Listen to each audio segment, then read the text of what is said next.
Hello, welcome to the Creative Coffee Collective. My name is Jonah Ott. I was a former barista of 3 years, and right now I'm just going around to different local places in Dallas, just checking them out and talking to people who are passionate about coffee. Today, I am with Leo de la Fuente, who is the co-owner, or? I'm the co-founder of Wildcatter Beverages. Gotcha. And so you focus mainly on cold brews and cold drinks. Well, cold brew, that would probably be the best way to say it. We focus on what we call craft beverages, really, but cold brewing craft beverages, and not just coffee. So, because there's other things you can brew besides just coffee. Yeah. So let's start with the coffee, though. So we got. So let's start it. This is our Wildcatter cold brew coffee that we've been selling for quite a bit, but we just started canning it. And it does have nitrogen in it. Just going to show you what that's like. We usually do like a little shake, just to kind of activate the nitrogen a little bit. And then we do like a slow open. And then we do a hard pour, like a really hard pour. Don't be afraid. And you'll start to see, you'll start seeing all the cascading action already. Gotta love the cascade. So yeah. Oh yeah, that's gorgeous. And you're going to get a nice little foam head on the top. And you even saw some great aromas out of this. Ain't that good? That looks great. So yeah. Cheers. Cheers. Let's drink this. I'm underage, so is this okay? Yeah, you're good. Yeah, a lot of people. You can drink this at the Cold Brewery. Yeah, that's so good. My gosh. You like it? Yeah, it's great. It's very, what we're finding with our cold brew is that it's very balanced. Yeah. It goes down real easy, very smooth, not acidic at all. You don't feel any aftertaste. Yeah, and that's something that we're really proud of. Yeah, it's great. So we talked a little bit about this off camera, but tell me about your coffee journey. Tell me about how all of this started. So I've never been a coffee drinker. That's the thing that's really crazy about this. And the reason why I've never been a coffee drinker is because I was used to like the regular coffee. You know, usually the bad roast is the Maxwell, the Folgers, the Starbucks. And I was just like, this doesn't taste good. And then you got to add a bunch of sugar or creams to just mask. And then it's like, you know, you're drinking a cake. You're not drinking coffee. And then it wasn't until I did go into a craft coffee shop that it was introduced to me. And I was like, this can't be coffee because this is not what I've identified coffee with at any time. And I just fell in love with it. I was like, I can drink this. This is great, and I really appreciate craft. I don't like putting anything else in it. I'm a black coffee drinker. Like I don't put any sugar. I don't put nothing. I want to really just taste where all the craft, not just from the barista, but the roaster and the farmers, where all that just comes into play into that last single cup that I'm gonna taste on there. So it started back. That's when it started back for me. On there. I've been in the beverage business for about 11 years now. I started out at Monster Energy Drinks. I used to be in consumer electronics, but then I went to work at Monster Energy Drinks, and that's where I met my business partner, Gabe. And we worked there doing marketing. I did marketing, he did sales here in North Texas. So we learned a lot about the beverage business. And we always had some really good ideas about coming up with new beverages and stuff like that, and branding. I think that's kind of where a lot of our passion is telling the story of the things that we're passionate about. And while we were there, we would have ideas for products, and we would take them up to our managers, and they'll be like, guys, go back to work. Like, get out of here. You know, like, they'll just blow us off. And then we just like, we're like, we should break out on our own and do our own thing. And that's kind of what we did. And when we first started out, we started out as Wildcatter Coffee, and that was like a Mercedes-Benz Sprinter van, and we completely just built that thing with espresso machines, grinders, coffee brewers. So we intended to be like super crafty, and we were going to do French press, and we were going to do all this crazy stuff in there. And then we soon realized we couldn't do that because we had such huge lines. Luckily, because we had that van, we were able to be at Clyde Warren Park. So Clyde Warren Park is a big part of our story. Like, they really helped take our business off, really. And when we were there, we just learned, like, okay, like, we have to build our business for speed and still maintain a good quality. So working with a local roaster was very important. That's one of the things. When as speed goes up, quality tends to go down, and that's why working at Starbucks, like, again, a lot of props to Starbucks for like kind of bringing back craft coffee to the United States. But as they've gotten more and more popular, the quality has decreased more and more. And so it's always interesting to look at people like to look at, smaller craft coffee shops as they get more popular, that's always my question, are they going to get worse? Just like Tweed Coffee or Oak Cliff Coffee Roasters, are they going to get worse as they get more successful? So how are you, So that's why the coffee roaster was so important to us, because we had to get a coffee roaster that did what they did so well that even if we were to have a bad day, our product was still good on there. So that's why even now that we've moved away from the coffee van and we're now a cold brewery, we don't coffee roast, because we know those guys do, when they show us what they do, that's that's a whole other business. So we let those guys do what they do really well, and we buy their products, and then we further process them here. And who do you buy your coffee from? So we're buying our coffee from Daily Java. They just started a roasting operation about a year or two ago. They just went through an expansion, and they added a coffee roastery component to it. Now, what's great with them is that we were able to source our own coffee through them, and then create our own roasting profile as well too. So they have a big, I would say a 30 kilo, it's a pretty decent size roaster. And we were able to program that roast profile into their roaster, into their computer, so that we have the most consistent as possible. They've also been very flexible as well too with the demands that we have, whether they're high or low on there. So yeah, that's who we're working with, and they've been supplying coffee shops in the area with other supplies, but they just got into roasting about a year or so on there, and we're really happy. It took quite a while for us to actually come up with this recipe. Yeah, and so you say you source it yourself. How did you decide where to buy the coffee from, and how did you decide what roast and what flavor notes you wanted to bring out of it? So we knew we kind of just stuck to the same region that we've been working with in the past, which is the Nariño region of Colombia. Gotcha. So that's where all our coffee comes from on there, and they were able to source that for us just with the green coffee buyers on there, and then that wasn't relatively too difficult on there. So we knew we wanted to stick to that, but we were looking for something that was going to be balanced, right? Something that wasn't going to be overly fruity or overly earthy, so we wanted something that was going to be very balanced, that's going to appeal to a lot of people. So one of the greatest compliments that we've gotten so far about our coffee is that people are like, I'm not a coffee drinker, and we tell them well, just try it, and they're like, I'm not a coffee drinker, but if I were to drink coffee, this is the one I would drink. So we haven't gotten any negative feedback on our coffee so far yet, because people are just saying it's so easy to drink. It's just so smooth. It is so very smooth. I see. I'm not a big cold brew drinker.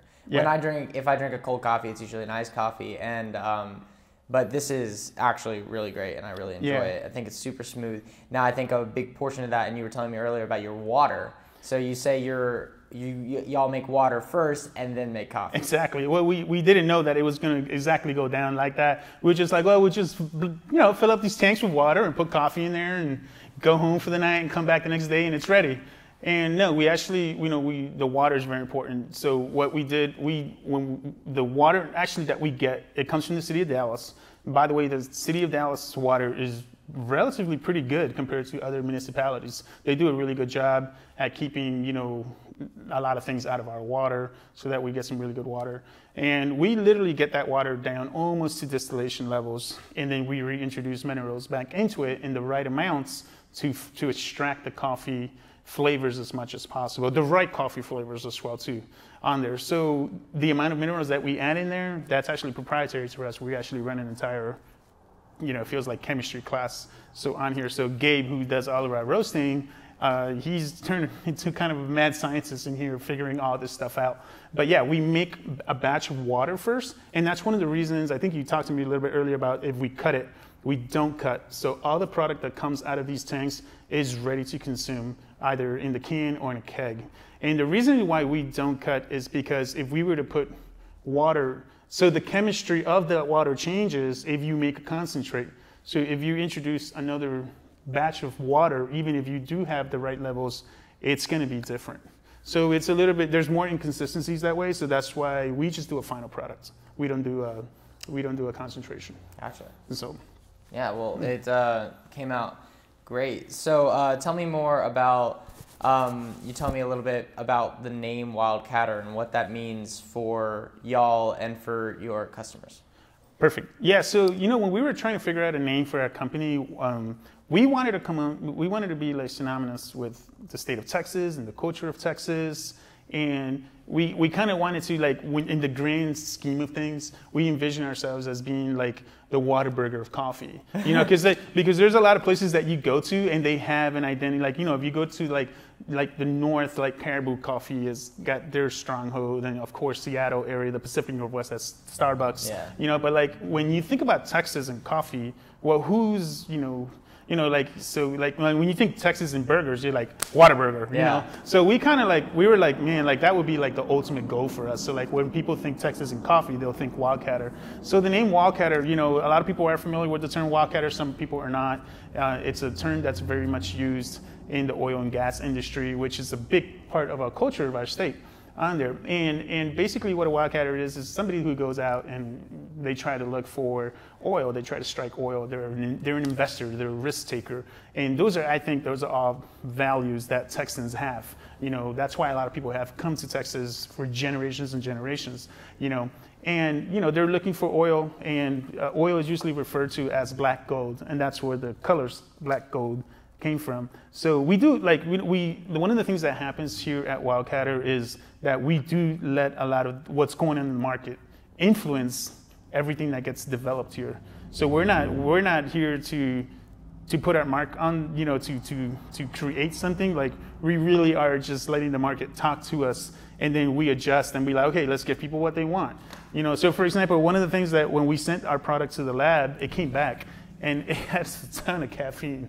It has 266 milligrams of caffeine per can. So it's like drinking 4 cups of coffee.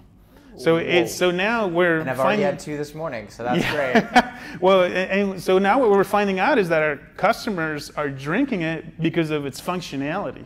So they're going away from energy drinks and they're going to this. In comparison to energy drinks, how much is like in a can of like a Monster? So a can of Monster would have like 180. So this grams. is like almost double? Almost, give or take, yeah. That's crazy. Yeah, and that's an energy drink. They're specific, they're supposed to energize you. Yeah, but this would bunch actually of chemicals in that aren't, exactly. Totally, and this is just coffee. There's just no preservatives. This is just water and coffee and so nothing cool. else. We don't put any preservatives, any sugar, there's no dairy. We keep it cold all the way to the store on there. So we have a great supplier that does all of that for us. So that's the beauty. See, once we get, these tanks can get the temperature down all the way to freezing if we want to. And that's the beauty. We designed these tanks ourselves too. That's kind of an interesting story. When we ordered these tanks, most of the companies that are making these tanks, they're beer companies or distillation equipment, that kind of thing. They know nothing about cold brewing coffee. So you got to kind of hold their hand on how they're doing this on there. I mean, they're great craftsmen as well too. These come from Pioneer Tank Vessel, which is a company in Oregon, which is kind of like the capital of breweries in the nation. So they really know what they're doing well with their welding, and we're really happy with the equipment. But we really had to tell them, like, okay, the slope of the angles down here have to be this degree, and all these little things, and putting a whirlpool in there, and like, why would you put a whirlpool in there? And they have no clue. So they couldn't answer a lot of our own questions that we had for them. So that was interesting. That's kind of what we've been doing for the past year here, building this facility. Pioneering, being a wildcatter. Exactly. Cool. Yeah, exactly. Taking a risk. Same thing. So like you see how that culture just kind of influences as well too. So tell me more. You said you cold brew teas as well. Tell me more about the cold brewing process and how it, I'm not going to say it's better, but different, and brings out different aspects of coffee or tea. Tell me about that. Right. So it's just, when you think about anything that we consume and how you process it, like one of the ways that you can extract flavor from something, whether it be a piece of meat or vegetable or produce, is by introducing heat into it. And when you introduce heat, there's other chemical reactions that happen, acidities are released, that kind of thing. And that's what happens traditionally in hot coffee, and I think that's where a lot of baristas, they try to find the balance of how to make sure that we don't have a lot of acidity and still retain a lot of, and extract the maximum amount of flavors. And then that's why we have different types of brew types. You know, we have either you do espresso, you do cold brew, or you can do French press, or, you know, anything else that you can do here. Like Chemex, which is kind of like, that's our favorite, you know. You like Chemex? You love Chemex. See, pour over is my favorite method. Yeah. However, with Chemex, I find the filter super thick. And so I brew at home the Kalita, which is, you know, just like a smaller version of it. But we actually have we bought a really expensive stainless steel cone filter made for the Chemex. So it's a stainless. So it's a little bit different, but with a metal mesh. Yeah, it's a stainless steel metal mesh. I gotta try one of those because I love the look of the Chemex. You know, did you hear the Chemex is actually in like the New York Museum of Art or something like that. It's like actually like because of the design. Oh yeah, it's so just beautiful. It's beautiful. Yeah, it's we beautiful. love it in there. But now with cold brewing, cold brewing it really is art by itself, right? Because it just takes time.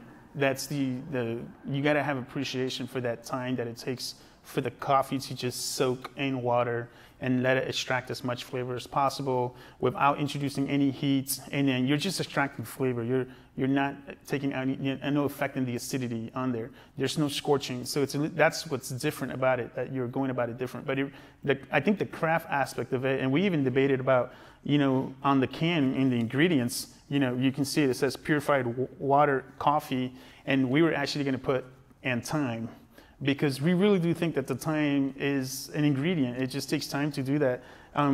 Now, going back to and I think I really learned an appreciation for thyme. It was during I had a small stint at Brown-Forman. Brown-Forman is a spirits company, and I did marketing for their tequila portfolio, which is a Herradura tequila, El Jimador tequila. And when I was working with that project, those guys are really super crafty.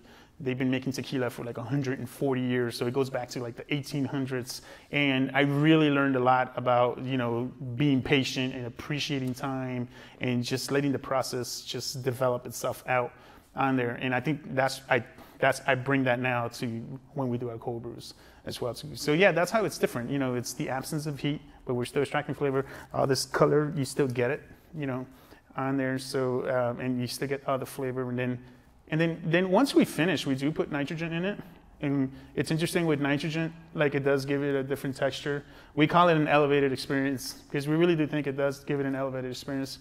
But it also, nitrogen acts as a natural preservative, believe it or not. You've probably seen you ever buy like a potato chip bag, and it's like when you open it, it's halfway filled. Well, they fill those with nitrogen because the nitrogen is as a preservative. I didn't even know that. Yeah. That explains so much disappointment in my life.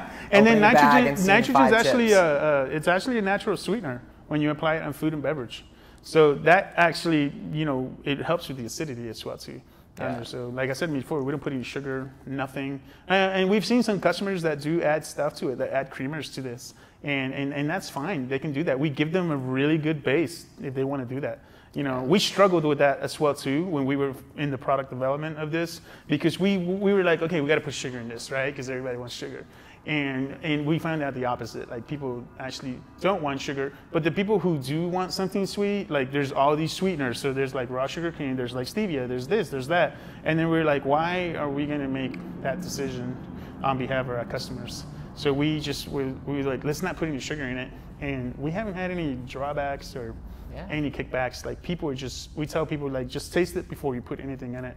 And there you go. The other thing is, with the caffeine being so high, we found that it's not really going to give you anything jittery. Like that's what we found. I get text messages from people. A friend of mine who's a law student, she said, man, this just gave me so much focus. I was studying for some exams and I focused the whole time. Like, this is awesome. I got to get some more.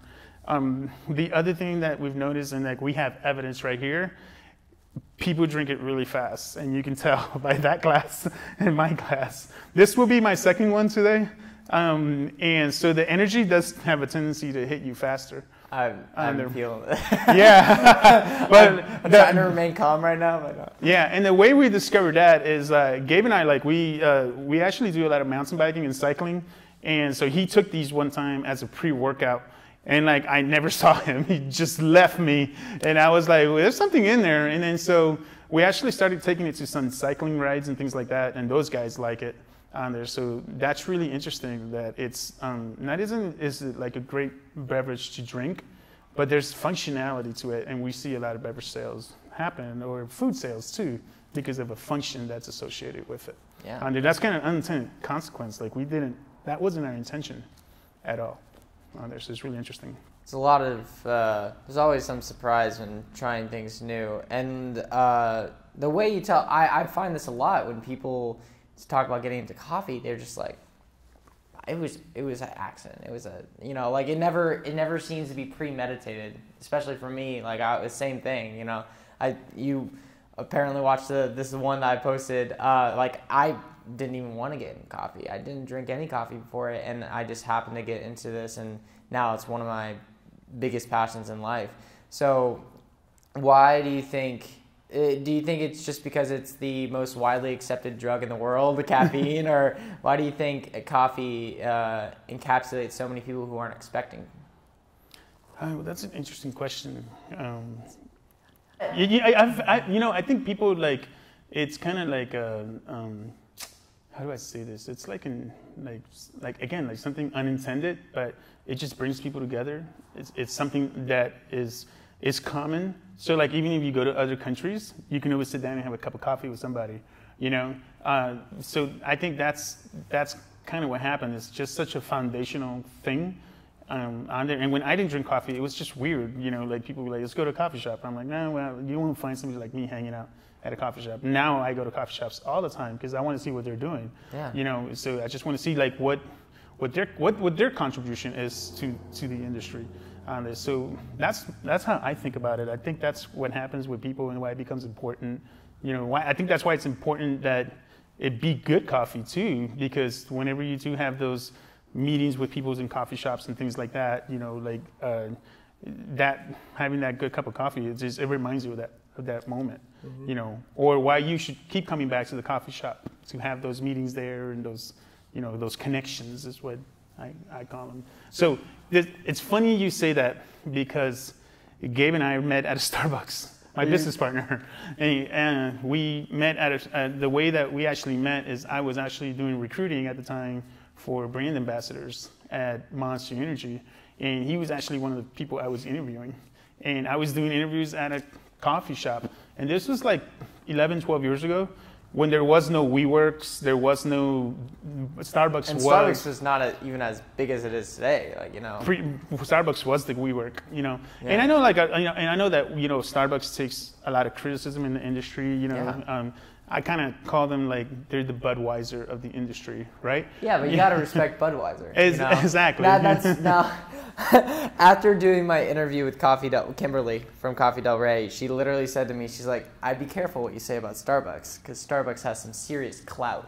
Yeah. And I'm like, "You're right." And I worked there for almost 3 years, yeah. and I love the company stands for so many great things.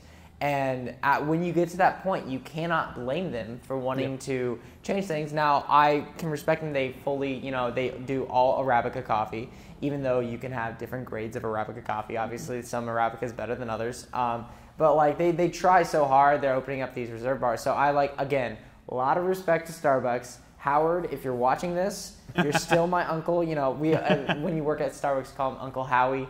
Howard Schultz, who basically made it what it is today. So a lot of respect. I feel like I had to say that. But with anything that size, you're gonna get criticism. If Budweiser beer, obviously I would compare. And we had Nitro at the one I worked at. I would compare Nitro Cold Brew to a Guinness. It's closer to that. Has that nice smooth feel. Yeah. And so obviously some people like Budweiser, but why not go for a Guinness? Yeah, and the thing about Starbucks is that they've been great for the industry overall. They've been great for entrepreneurs like us. And I remember we were doing Nitro Cold Brew out of our coffee van before Starbucks was doing it. But when Starbucks started doing it, they made it big. Our sales went up. I remember, it's become because everybody knows what Starbucks is. So when Starbucks introduces something that's already been happening, but then it supports everyone else too, because more and more people are trying to find different versions of Nitro Cold Brew. And when we got the Nitro Tap, it was just like, you know, like it was something brand new because I had never heard of it. And then I go around to different coffee shops in this area, and I'm like, oh, they've already had this, you know? But it's definitely, you know. I think they definitely validate what people like our company is doing, you know. So it's great because, you know, once we tell people, oh, you've had Starbucks? Well, here, we'll try Wildcatter. Yeah. And they're like, oh, wow, like, I had no idea. And I guess that's kind of like, and then now we see with the Starbucks Reserve, and you go into Starbucks Reserve, and I think that's pretty good. So it shows us like, Starbucks, you know how to do this. Why do you don't do it? It's whatever, I'm gonna go do it then, you know? And then I'm gonna take advantage of that opportunity on there. So I think what's happened, we kind of align ourselves a lot with what's happening in craft beer companies, because I think what's happening in the non-alcoholic beverage space is what just happened in craft beer is about to happen. So you're going to start seeing people going away from soda and looking at kombuchas and cold brews and coffees, and you're going to start seeing like that third wave of coffee, of craft coffee that happened in coffee. I think it's now going to happen in beverages and non-alcoholic beverages. So we align ourselves a lot with what craft beer brewers are doing, because I think we're probably going to we're going through the same thing. We use the same equipment, the same pumps.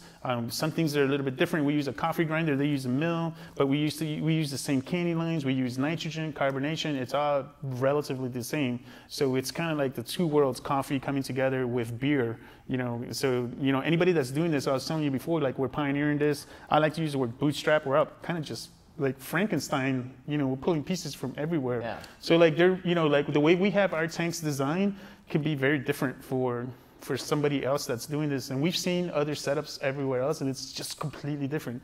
It's crazy. So a lot of people do tell us like, you know, like, oh, why don't you like, you know, don't show this to people. And it was like, I'm not afraid of that. Like I know that what we do it really well. I also know how hard it was to do this and how long it takes to do this. So like if anybody else wants to do it, good luck. It's, you know, we'll see you in 2 years. So that's what we have to tell them. Yeah. You know, but if anybody that tries to figure this out, like, good for you. There's plenty of room in the market for all of us to do what we do. Yeah. What would you say to people who are drinking Folgers, Maxwell House, you know, Dunkin' Donuts? And I'm from the Northeast, so Dunkin' Donuts, is big up there. So what do you say to those people who are, you know, like trying? They're not super interested in going somewhere else, you know, but what would you say to convince them to try something just a little bit different to maybe brighten up their morning? How would you convince them? So what I've noticed from the people who are drinking those coffee, it seems to be an older generation. They have a routine and they make that coffee at home on there. That's almost like describing my mom, right? Like my mom, that's what she does. She's gotten a little bit more, and the ironic thing is my mom's from Nicaragua, so coffee culture is, she knows that very well. Yeah. And like now when she goes to Nicaragua and she comes back, she brings me green coffee and she actually roasts it. She shows me like, this is how we used to roast it when we were little girls, in a clay plate over an open fire and just tossing it over and over again. And then she grinds it and like she literally puts it through like a sock.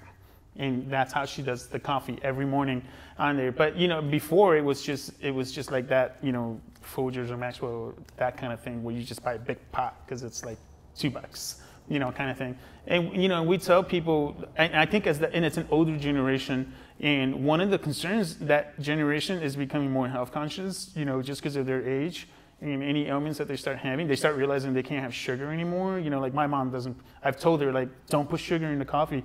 And she's like, oh, but it doesn't taste good. I'm like, okay, well, change the coffee. You know, so that's kind of like how I make that conversation. They're like, oh, I got to put sugar in there. I was like, oh, you got to put sugar in that one.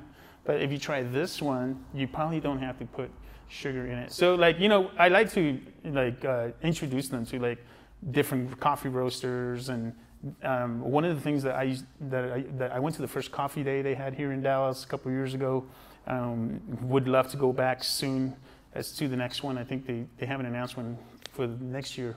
But hopefully it comes back the following year. I think that was a great event to really introduce coffee to different people on there.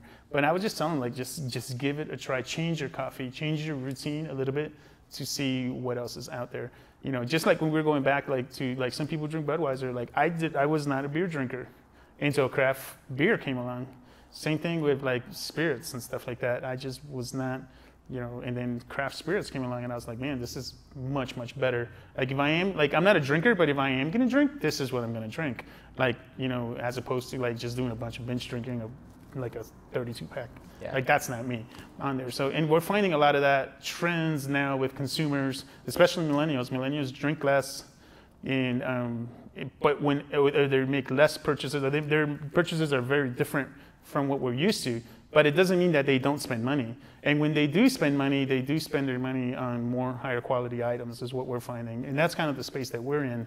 And that was that kind of goes back to what I was saying earlier. Like, we're following what the market, we're reacting to what the market's telling us, on there. So I would love to see, those Folgers, Maxwell people drink our coffee. Would love to see that on there. I think a lot of the younger generation would definitely drink something like this as well too on there. But I just tell everybody, just give us the benefit of the doubt. That's why we have the sampling program right now in November. What we're doing is we're actually gonna, we have a link on our Facebook where you can actually sign up, and we will actually just come and deliver samples of our product to you. And you can try them out, pass them out to other people, absolutely free, doesn't cost you anything. So we do a lot of sampling with our products, just to introduce the brand and introduce the products. That's something that I've done in the past, and I know it works really well. So we'll continue doing that with this. And I find one of the most common questions I get personally, because I do go to, how much money do you spend on coffee every week? Because like, you're right, millennials do spend their money differently. And like technically Gen Z or whatever, I don't even know what all that means. But like, I do spend like a significant amount on better coffee. But when you think about it, and I think I was looking at prices just because I was interested. Like Folgers, like a pretty big thing of Folgers, like less than $10. And I spend, the last thing I bought was like, what, $13? I went to Whole Foods, got a bag from Noble Coyote, which is just near the fairgrounds in Dallas. Yeah, Noble Coyote was actually our coffee roaster when we were in the van. So really? We know Kevin. Oh, they're great. Yeah, they're awesome. I don't know. I wanna talk with them more because they're doing great things over there. But like, like I spend a little bit more and I get less coffee. But I think the whole thing with these newer generations, you're just trying to get something that'll be actually worth their while. Like there's so much, it's oversaturated market of how much, there's so many different coffee brands you can go to, but why not, just do the best. Exactly. And so I think it's really cool what y'all are doing, getting a local roaster and it's, again, quality water. Absolutely. It's one of those things where it's like one of the fundamentals of coffee is water. One of the 4 fundamentals is having solid water, and so many people just mess that up and not even care about that. So congrats. Kudos to you for actually caring. Thank you. I appreciate that. Yeah. So one last question. And I've asked this, and I seem to get very similar answers, but and you've mentioned this community. Why do you think coffee is important to society? And this is how, in every single one of them so far, why is coffee important to society? And I was talking to this barista this morning when I went to the Nest Cafe, and he said, wouldn't it be crazy in 200 years they're gonna say what, isn't it crazy that for 2 decades all of America the whole world was high off of caffeine? Because in 200 years we may see caffeine as a terrible drug. You never know. But so why do you think it's important to society, and why do you think it's going to continue to be important over the next millennia? Yeah, I think going back to what I said, it brings us together no matter where we're at. It does give us a sense of community. For us, a sense of community was huge because Clyde Warren Park was a big part of our story. And I think one of the things that we discovered at Clyde Warren Park is that people weren't there to drink coffee, but when they saw us, they stopped and they got coffee and they sat down and they talked. And that end result of bringing people together and having them get together and talk and that kind of thing, I think that's why it's important. And it just brings us together, regardless of differences. And you think about we just had an election here, political climates and things like that. This is a perfect example. Before this, I didn't know who you were, and it brought us together. Through that one Facebook post on there. It's it would be cool. You want to come do your blog here I at the said Cold yes. Brewing. Yeah. And it's so I think that's what it is. I think it creates opportunities for you to get to know people, for you to get together with people, for you to, like my best friend, he's like a big coffee like snob and on there. So anytime we get together with him, either here in Dallas or somewhere, hey, let's look up a coffee shop, let's go check out what they're doing, on there. And it's kind of like a discovery thing on Swear. So you could say the same thing about some other things like tea or beer or whiskey distilleries and vodka distilleries, all those things that are popping out. It brings people together on there. So I think that's why it's important. I think in this, this social media world, people still crave intimacy. And it was really interesting because like literally, was it last Sunday? I go to this church, Bentry, which is in Carrollton, and my pastor literally preached on how social media is making us more distant and people crave intimacy. So people go to places like churches or coffee houses and people crave that even though everybody says, oh, we're more connected than ever, we're more disconnected than ever. And I think that's why coffee is important, especially in this society today, because, everybody wants to have a friend. Yep. And it's a good, as Kimberly at Coffee Del Rey says, it's a unifying denominator. Literally in this election, don't want to get too political, but it was almost 50-50. Like it was so close. Texas specifically, so close, more than ever, and everybody drinks coffee. So like it's really important to remember that everybody has similarities that we can all enjoy, and we don't have to always in this divided climate. We can always enjoy. We can always sit down and have a cup of coffee. Yeah, that's what nice that way. Do. Well, thank you for talking with me. Thank you for inviting me here. It's really cool to learn more about this because I was never really into cold brew, but now this is definitely some of the best cold brew I've ever had. So thanks, man. We really appreciate it. We're doing some really exciting things here. We're just kind of getting started, so we're going to be putting these on Amazon and through our website so people can actually order them.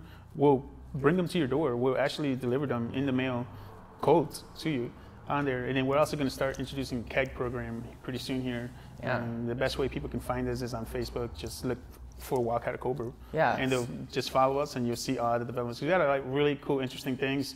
Not just coffee, but we do cold brew tea. And that's another one. We're looking at some other cold brew products as well. So cascara, which is coffee, the coffee fruit. We're looking at that as well too. We're looking at some stuff with chocolate. So there's a lot of cool things that we're playing around with here. Which I love finding businesses when they're first starting because you can always expect something great from them.